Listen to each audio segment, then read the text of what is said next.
ठीक है, ये तो बात थी। अब नॉर्मल, अब एक काम करते हैं कि सर आपने तो डायरेक्टली इसमें वैल्यू ली है, मुझे कभी यूजर से इनपुट लेना हुआ तो यूजर से इनपुट लेने का भी मैं आपको बता देता हूँ। ठीक है, अब यूजर से इनपुट लेना है तो मैंने क्या किया, सिर्फ वेरिएबल को डिक्लेयर कर दिया कि हाँ इस नाम के वेरिएबल एग्जिस्ट करते हैं। मैंने क्या किया, अभी सिर्फ वेरिएबल्स को डिक्लेयर कर दिया है। ठीक है, अब मुझे क्या करना है, यूजर से इनपुट लेना है। यूजर से इनपुट लेने मैंने आपको बताया है कैसे लेंगे आप यूजर से इनपुट। स्कैनएफ की मदद से लेंगे, और किस ऑपरेटर की मदद से लेंगे इनपुट, एम परसेंट ऑपरेटर की मदद से लेंगे। किस ऑपरेटर की मदद से लेंगे, एम परसेंट ऑपरेटर की मदद से आप इनपुट लेंगे। मैंने क्या किया, ए वाली वैल्यू में मुझे इनपुट लेना है तो मैंने क्या किया, एंटर द वैल्यू ऑफ ए। मैंने ए की वैल्यू यूजर से इनपुट ले ली। अब इस क्या करूंगा, स्कैनएफ जो डेटा टाइप है वो किस टाइप का, इंटीजर टाइप का है, तो मुझे परसेंट डी लगाना पड़ेगा। इसका फॉर्मेट स्पेसिफायर तो मैंने क्या लगा दिया, परसेंट डी लगा दिया। डबल इन्वर्टेड कोमा के बाद क्या लगा दिया, और डबल इन्वर्टेड कोमा के बाद एक कोमा लगा दिया। ठीक है, उसके बाद आप किसके एड्रेस पे लेना है मुझे, मतलब जो इनपुट ले रहे हो आप कौन से वेरिएबल में ले रहे हो, तो मैंने पहले एम परसेंट लगाया। एम परसेंट क्या बता रहा है, एड्रेस ऑफ। एम परसेंट क्या बता रहा है, एड्रेस ऑफ। अब किसके एड्रेस पे लेना है मुझे, ए नाम के वेरिएबल के एड्रेस पे लेना है, तो मैंने क्या कर दिया, ए कर दिया। अरे आया कि नहीं आया समझ में। ठीक है, वैसे ही print F enter the value of B. मैंने क्या किया, बी की वैल्यू को भी यूजर से इनपुट ले लिया। किसकी वैल्यू को ले लिया, बी की वैल्यू को यूजर से इनपुट ले लिया। ठीक है, कॉमा एड्रेस ऑफ बी।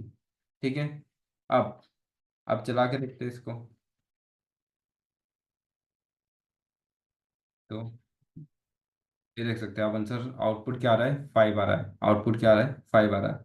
वैसे ही अब क्या करना है, मैं यहाँ पर मल्टीप्लिकेशन वाला साइन लगा देता हूँ। मैं यहाँ क्या लगा देता हूँ, मल्टीप्लिकेशन लगा देता हूँ एडिशन की जगह। ठीक है, एडिशन की जगह मल्टीप्लिकेशन, बाद में एडिशन की जगह मल्टीप्लिकेशन वाला लगा देता हूँ। ठीक है, 2 × 5 कितना हो गया, 10। तो ये देख सकते हो मल्टीप्लाई कर रहा है, मतलब प्रोसेस पूरी वही है। ठीक है, अपन ने बस ऑपरेटर चेंज किया। जैसे कि अपन नॉर्मली लिखते हैं ना, मैक्स में भी अपन लिखते हैं कि 4 × 5 तो आउटपुट देता है, बस वही है। बस यहाँ पर ऑपरेटर का है कि ऑपरेटर मैंने क्या कर दिया, चेंज कर दिया। जैसे कि यहाँ पर मैं माइनस लगा देता हूँ कि a माइनस बी कितना होगा, 4 दे देता हूँ, और ये क्या दे देता हूँ, 5 दे देता हूँ। तो देख सकते हैं आपकी -1 आ रहा है आउटपुट। ठीक है, माइनस, नहीं, -1 आ रहा है आउटपुट। ठीक है, बाद में -1 आ रहा है आउटपुट। आप देख सकते हैं कि -1 इसका आउटपुट आ रहा है। ठीक है, क्यों आ रहा है, क्योंकि मैंने ए की वैल्यू 4 लिया था और बी की वैल्यू क्या लिया है, -5 लिया है। यानी कि 4 - 5 कितना होता है, -1 होता है। तो वही -1 आउटपुट आ रहा है। ठीक है, अब ये तो आप ऐसे फ्लोट वाले के साथ भी कर सकते हैं। ऐसा कोई जरूरी नहीं कि इंटीजर वाले के साथ ही करेंगे, आप ऐसे फ्लोट वाले के साथ भी कर सकते हैं। ठीक है,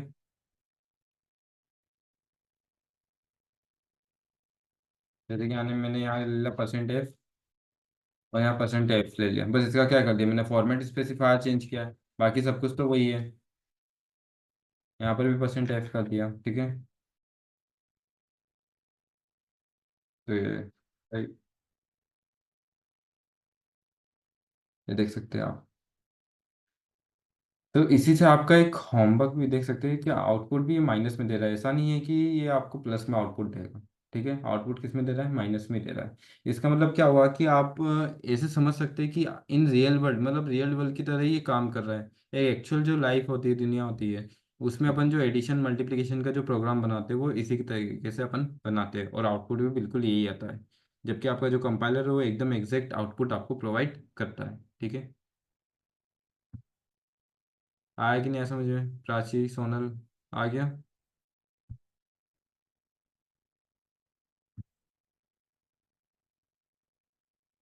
अब चलिए, आपका होमवर्क लिख लीजिए। आपका होमवर्क क्या रहेगा, बताता हूँ। आपको मल्टीप्लाई, डिवाइड, ये सब करना है।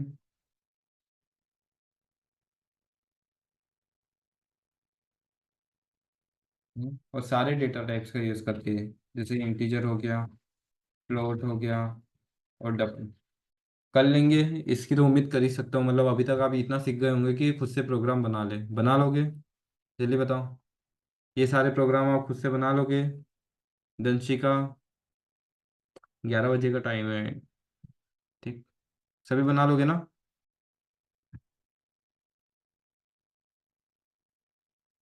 हम्म। ठीक है, चलो। तो अब बहुत इंपॉर्टेंट चीज़ जो आप यूट्यूब चैनल्स में देखोगे तो बहुत कम हो सकता है कि बहुत रेयर यूट्यूब चैनल्स में ही वो चीज़ आपको बताई जाएगी। तो जल्दी से पेन कॉपी ले लो और ये लिख लेना, ठीक है? अपन लिखने वाले आस्की कोड के बारे में। किसके बारे में? ASCII code. कि आस्की कोड क्या होता है, ठीक है? तो आस्की कोड क्या होता है? चलो मैं गूगल पे आपको सर्च करके बताता हूँ कि व्हाट इज आस्की कोड।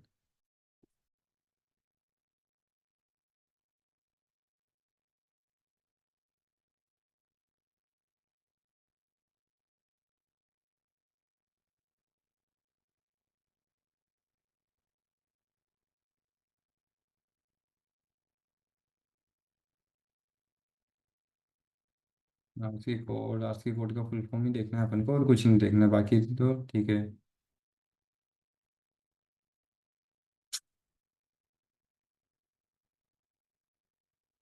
अभी आपको बताना फुल फॉर्म, ये आ गए अपन। देखो, आस्की कोड किसके लिए स्टैंड करता है? ASCII code American standard code for information interchange. ये चीज़ें आपको बहुत कम यूट्यूब चैनल्स में मिल जाएगी, ठीक है? मतलब बहुत ही कम। इसको मैं कर लेता हूँ कॉपी, और यहाँ पर आके कर देता हूँ पेस्ट, ठीक है? क्या है? American standard code for information interchange. अब सर, आस्की कोड का मतलब क्या होता है? कीबोर्ड्स की कीज का मतलब क्या होता है सर? तो मैं आपको बताता हूँ कि आपकी जो कीबोर्ड्स की कीज है ना, उन हर एक कीज का एक कोड दिया गया है। आपकी जो कीबोर्ड्स की कीज है, उन हर एक कीज का एक कोड है जिसे अपन आस्की कोड बोलते हैं। क्या बोलते हैं? ASCII code. आपकी जो कीबोर्ड्स की है, उस हर एक की का अपना एक कोड होता है जिसे अपन आस्की कोड बोलते हैं। अब कैपिटल ए से लेके कैपिटल जो जेड है, उसका जो आस्की कोड होता है वो 65 से 90 होता है, ठीक है? और स्मॉल ए से स्मॉल जेड तक का जो आस्की कोड होता है वो 97 से 122 होता है। और जो 0 से 9 का आस्की कोड होता है वो 47 से, एक मिनट, वो होता है 48 से 57, ठीक है? अभी अपन देख लेंगे। तो ये सारी चीज़ें आप लिख लीजिए, ये इंटरव्यू राउंड से इंपॉर्टेंट, कभी सी में कुछ क्वेश्चंस आएंगे तो इसके ऊपर आ सकते हैं, ठीक है? तो ये समझ में आया कि नहीं आस्की कोड क्या होता है? अब सर आपने ये बता तो दिया, अब एक्चुअल में हम कैसे मान लें आपकी बात कि यही आस्की कोड होते हैं? क्या प्रैक्टिकल इंप्लीमेंटेशन आप मुझे बता सकते हो? मैंने बोला बिल्कुल, मैं आपको प्रैक्टिकल इंप्लीमेंटेशन इसका करके बताऊंगा आस्की कोड का, ठीक है? अब मेरी बात सुनो, इसको मैं एक काम करता हूँ, कमेंट आउट कर देता हूँ। क्या कर लेता हूँ? Comment out. ये कमेंट आउट कर दिया। चलो, इस पे कोड करते हैं अपन।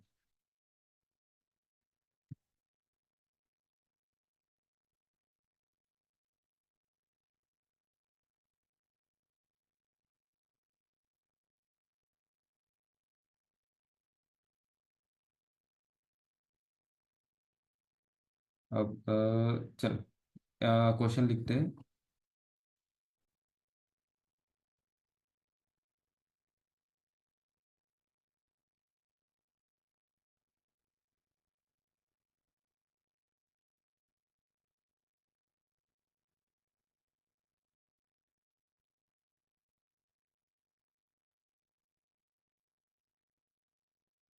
मतलब आप यूजर से कोई भी वेरिएबल ले लो, ठीक है? मतलब आपने कोई भी वैल्यू यूजर से इनपुट कराई, ठीक है? और उसको, उसका आउटपुट में क्या आना चाहिए? उसका आस्की कोड अपन को मिलना चाहिए। Input any variable from user and find the ASCII code of that variable. आप लोग ये प्रोग्राम ट्राई करना चाहोगे कि मैं ही बताऊं? अभी बताओ जल्दी, क्योंकि इसमें आपको थोड़ी प्रॉब्लम आएगी। ट्राई करोगे? तो आज के लिए होमवर्क दे देते हैं, नहीं तो फिर मैं बता देता हूँ। एनीवन? प्राची, सोनल, दर्शिका, क्या आया है? What's the use of ASCII code? इसका कोई यूज नहीं रहता। इसमें आपको बताया जाता है मतलब यूज क्या है आस्की कोड का। तो आस्की कोड में क्या रहता है कि आपकी हर एक जो कीज है उसका एक कोड रहता है, बस। ये इंटरव्यू राउंड से ही रहता है कि कभी इंटरव्यू में क्वेश्चन बनेंगे तो इसके ऊपर बन सकते हैं। वो डायरेक्टली पूछ लेगा कि कैपिटल बी का आस्की कोड बताओ, या ये सब, ठीक है? चलिए मैं बता देता हूँ, ये वाला, ठीक है? अब उसमें क्या क्या है कि आप कोई भी वेरिएबल लीजिए, आप देख सकते हैं कैपिटल ए से कैपिटल जेड कैसा है, कैरेक्टर टाइप का वेरिएबल है। स्मॉल ए से स्मॉल जेड कैसा है, कैपिटल टाइप का, ओ कैरेक्टर टाइप का वेरिएबल है। 0 से 9 भी आप जो फोन नंबर देते हैं ना, वो स्ट्रिंग वैल्यू देती है। मैं आपको बता देता हूँ, जो आप फोन नंबर लेते हैं वो आप स्ट्रिंग में लेते हैं, और स्ट्रिंग एक कैरेक्टर होता है। स्ट्रिंग का अपन पूरा टॉपिक पढ़ेंगे आगे जाके, ठीक है। तो ये सारी चीजें कैरेक्टर है। देखो कैपिटल ए से कैपिटल जेड क्या कैरेक्टर है, स्मॉल ए से स्मॉल जेड क्या है कैरेक्टर है, और 0 से 9 भी अपन कैरेक्टर में काउंट कर सकते हैं, ऐसा कोई रेस्ट्रिक्शन नहीं। तो मैंने क्या कर दिया, कैरेक्टर ना टाइप का एक वेरिएबल ले लिया। किस टाइप का वेरिएबल ले लिया, कैरेक्टर टाइप का, ठीक है। अब मुझे यूजर से इनपुट लेना है, मैंने बोला input any variable from user, question पढ़ना ध्यान से। यूजर से इनपुट लेना है, यानी कि कैरेक्टर को मुझे किससे इनपुट लेना है, यूजर से इनपुट लेना है। तो इंटर द वेरिएबल, मैंने क्या किया, वेरिएबल का इनपुट ले लिया। इसके next %c, address of x, ठीक है। उसके बाद अब देखो input any variable from user and find the ASCII code of that variable. अब देखो ये जो इनपुट एनी वेरिएबल, यानी कि अपन ने जो कैरेक्टर इनपुट लिया है, मतलब जैसे कैपिटल ए से कैपिटल जेड, ठीक है, ये सारे कैरेक्टर्स में काउंट होते हैं, स्मॉल ए से स्मॉल जेड भी कैरेक्टर्स में काउंट होते हैं। तो इनका जो आउटपुट है, जो आस्की कोड है, वो आस्की कोड कौन सी वैल्यू है ये ध्यान देना। ये तो कैरेक्टर वैल्यू, तो अपन ने कैरेक्टर ने इनपुट ले लिया, लेकिन ये जो आस्की कोड की वैल्यू है, ये कौन सी वैल्यू है, ये इंटीजर टाइप वैल्यू है। कौन सी वैल्यू है, किस टाइप की वैल्यू है, इंटीजर टाइप। यानी कि 65 से 90 किस में काउंट होता है, इंटीजर में काउंट होता है। 97 से 122 किस में काउंट होता है, इंटीजर में काउंट होता है। 48 से 57 किस में काउंट होता है, इंटीजर में ही काउंट होता है, ठीक है। तो ये किस टाइप की वैल्यू है, इंटीजर टाइप की वैल्यू है। लेकिन मैंने आपको हमेशा बताया कि इंटीजर टाइप का जो फॉर्मेट स्पेसिफायर है, तो देखो ये कैरेक्टर, अपन ने यहाँ पर कैरेक्टर डेटा टाइप लिया है, तो इसका जो फॉर्मेट स्पेसिफायर है वो %c लगा दिया। तो अपन जब इंटीजर टाइप की वैल्यू लेंगे, तो उसका जो फॉर्मेट स्पेसिफायर है वो क्या रहेगा, इंटीजर टाइप की वैल्यू का क्या रहता है, फॉर्मेट स्पेसिफायर %d रहता है, ठीक है। लेकिन यहाँ पर अपन ने जो वेरिएबल है वो किस टाइप का लिया, कैरेक्टर टाइप का वेरिएबल लिया, ठीक है। तो इससे में कंपाइलर क्या हो जाएगा, कंफ्यूज हो जाएगा कि भाई तुम्हारा जो वेरिएबल है वो तो कैरेक्टर टाइप है, लेकिन आप जो फॉर्मेट स्पेसिफायर लगा रहे हो वो इंटीजर टाइप का लगा रहे हो। तो तब जाके कंपाइलर को याद आएगा, नहीं यार हर एक की का अपना एक कोड होता है। तो वो क्या करेगा कि आपका वो वेरिएबल नहीं देगा, वो उस वेरिएबल का कोड दे देगा आपको। वो वेरिएबल नहीं देगा, वो वेरिएबल का कोड आपको प्रोवाइड कर देगा, ठीक है। जैसे कि मैंने यहाँ पर लगा दिया %d, क्या लगा दिया, %d।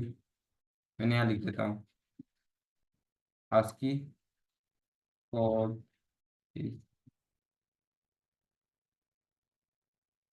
कॉमा में वेरिएबल। मैंने क्या बोला, वेरिएबल कैरेक्टर टाइप का है, लेकिन आपने जब फॉर्मेट स्पेसिफायर %d लगा दिया, तो यानी कि क्या हो गया, कंफ्यूजन क्रिएट हो गया कंपाइलर को कि यार वेरिएबल तो कैरेक्टर टाइप का, लेकिन ये फिर इंटीजर टाइप का ले रहा है, समझ नहीं आ रहा है। तो उसने भी सोचा कि एक काम करता हूँ, मैं एरर देने की बजाय इसका कोड दे देता हूँ, क्योंकि इसका कोड जो है, किसी भी वेरिएबल का जो कोड है वो किस टाइप का है, इंटीजर टाइप का है।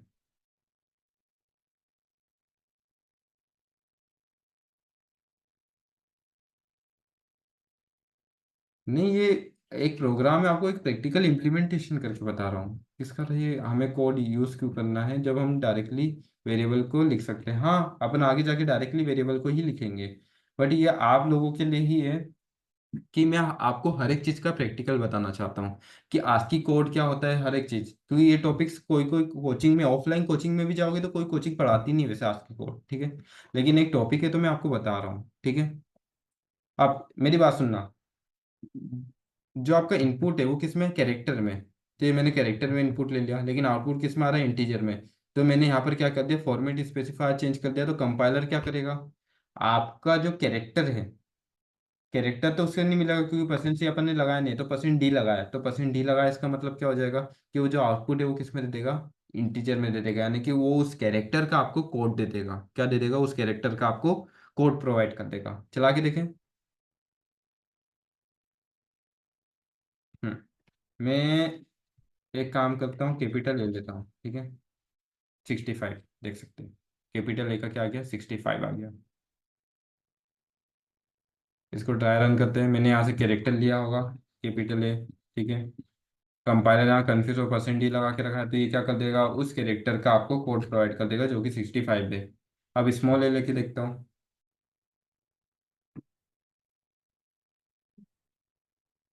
97 देख सकते हैं।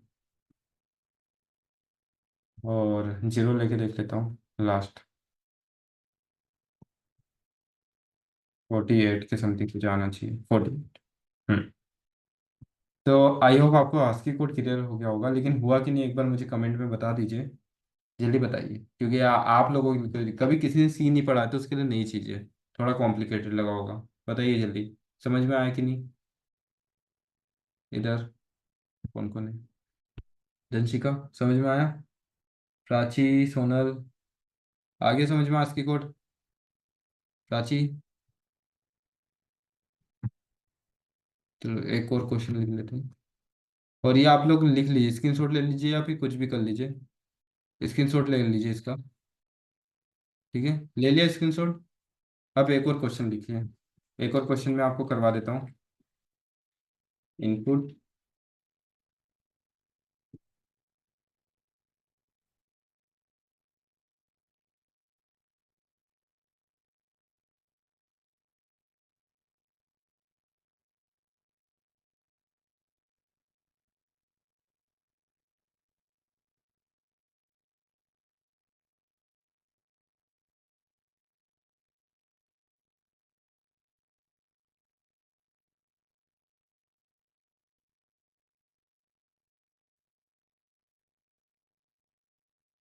मिडिल में है अब प्रॉपर विजिबल है?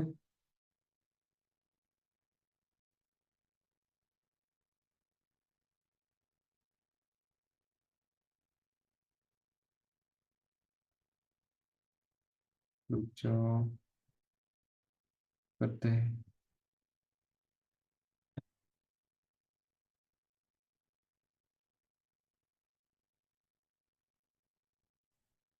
इधर आप विजिबल है कि नहीं? बताओ ना, कोड नहीं समझ में दिख रहा है? विजिबल है? इधर आप लोग प्राची, इन सभी को कोड दिख रहा है कि नहीं दिख रहा है? दंशिका, सभी को कोड दिख रहा है? ये कोड विजिबल है कि नहीं मुझे बताओ जल्दी, कोड दिख रहे कि नहीं सभी को? दिख रहा है, दंशिका को दिख रहा है। और प्राची को भी दिख रहा है। यस सर, दिख रहा है, ठीक है। सोनल, आई थिंक आपकी इसमें प्रॉब्लम होगी क्योंकि इन सभी को दिख रहा है। एक बार देखो, आप दिख रहा है कि नहीं सोनल? दिख रहा है? ठीक।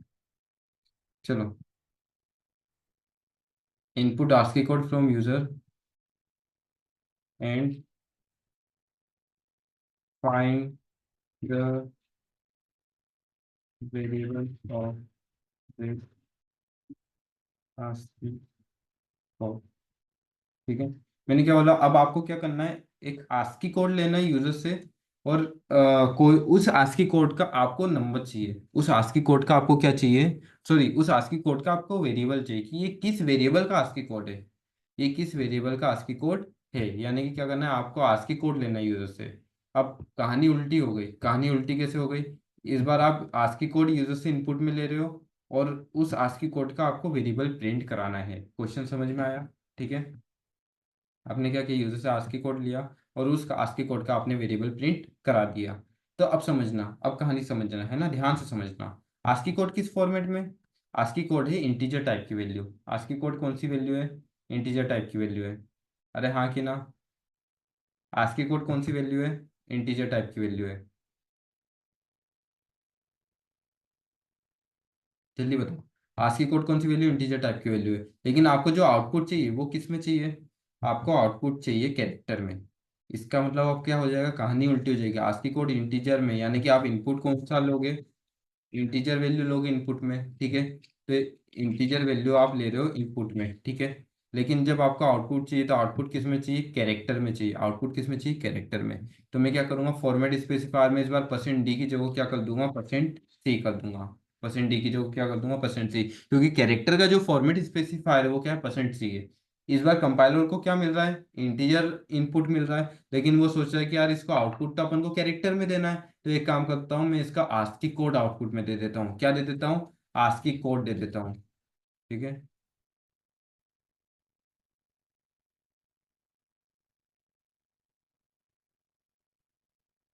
चला के देखते हैं इसको। मैं डाल देता हूँ 65। तो देख सकते हैं आप, ए आ रहा है, क्या आ रहा है, ए। ठीक है, यहाँ पर डाल देते हैं अब अपन 97। तो क्या आ रहा है, स्मॉल ए आ रहा है। ये समझ में आया कि नहीं, ये वाला प्रोग्राम इधर आप लोग लिख लीजिए, ये वाले प्रोग्राम लिख लीजिए, स्क्रीनशॉट ले लीजिए इन प्रोग्राम्स का। जल्दी स्क्रीनशॉट ले लीजिए, वैसे रिकॉर्डेड लेक्चर आपको मिल जाएगा। रिकॉर्डेड लेक्चर आप सभी को मिल जाएगा, लेकिन आप स्क्रीनशॉट भी ले लीजिए इन सब चीज़ों का, ठीक है।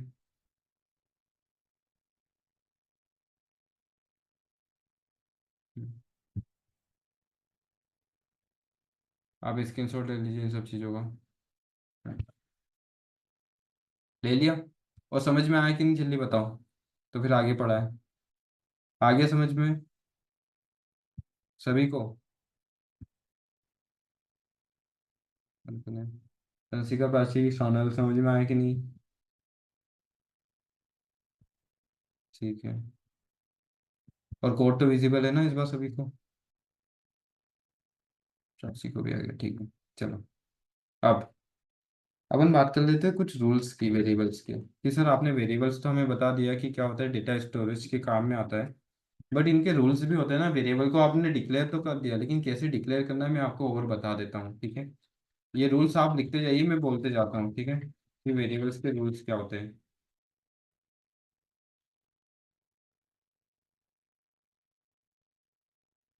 ताकि आपको याद रहे, है ना।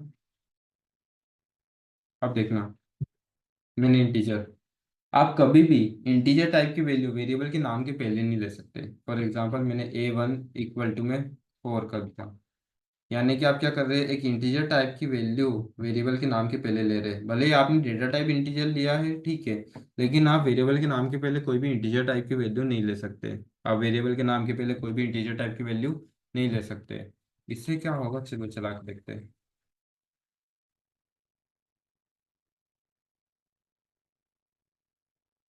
चला, तो इससे आपको मिल जाएगी एरर, ठीक है। तो इसका मतलब क्या हुआ, हाँ, वेरिएबल के बाद आप इंटीजर टाइप की वैल्यू ले लो, कोई भी दिक्कत नहीं है। आप वेरिएबल के बाद इंटीजर टाइप की वैल्यू ले सकते हो, बट वेरिएबल के पहले इंटीजर टाइप की वैल्यू नहीं ले सकते, ठीक है। आया कि नहीं आया समझ में पहला रूल? ये आप लिख लीजिएगा कि वेरिएबल के बाद आप इंटीजर टाइप की वैल्यू ले सकते हो, लेकिन वेरिएबल के पहले आप इंटीजर टाइप की वैल्यू नहीं ले सकते। आप वेरिएबल के नाम के बीच में कभी भी स्पेस नहीं लगा सकते, जैसे कि मैंने ये A स्पेस 1 कर दिया, और यहाँ पर फिर प्रिंट कराया A स्पेस 1। आप कभी वेरिएबल के नाम के बीच में कभी स्पेस लेते हो, तो वो भी वैलिडेशन नहीं है। कभी आपको स्पेस चाहिए तो आप कुछ इस तरीके का लगा देंगे, ठीक है। इससे आपको, इससे सभी को स्पेस का पता चल जाएगा, जो प्रोग्रामर से उन्हें स्पेस का पता चल जाएगा, और जो वेरिएबल्स का रूल है वो आप फॉलो कर पाएंगे, ठीक है। तो ये इसके रूल है वेरिएबल के दो रूल समझ में आए कि नहीं आए? दो रूल मैंने जो सभी गलती करते हैं इनमें, ये समझ में आया कि नहीं आया, जल्दी बताओ। आ गया समझ में? वेरिएबल के दो रूल समझ में आ गए, ठीक है। चलो, अब अ, ठीक है, अब अपन कल से स्टार्ट करने वाले ऑपरेटर्स। क्या स्टार्ट करने वाले ऑपरेटर, कोशिश करेंगे कि इसको अपन एक ही लेक्चर में ख़त्म कर दें, ठीक है। तो अभी तक का आपको समझ में आ गया, ये सारी चीज़ें अच्छी है, इंपॉर्टेंट है। अब ऑपरेटर्स स्टार्ट करने वाले हैं, अराउंड 8 मंथ का ये कोर्स है, 8 to 1 ईयर का। बाकी इसमें आप परफेक्ट हो जाएंगे, जावा मन पूरा पढ़ूंगा इसमें, ठीक है, लाइव।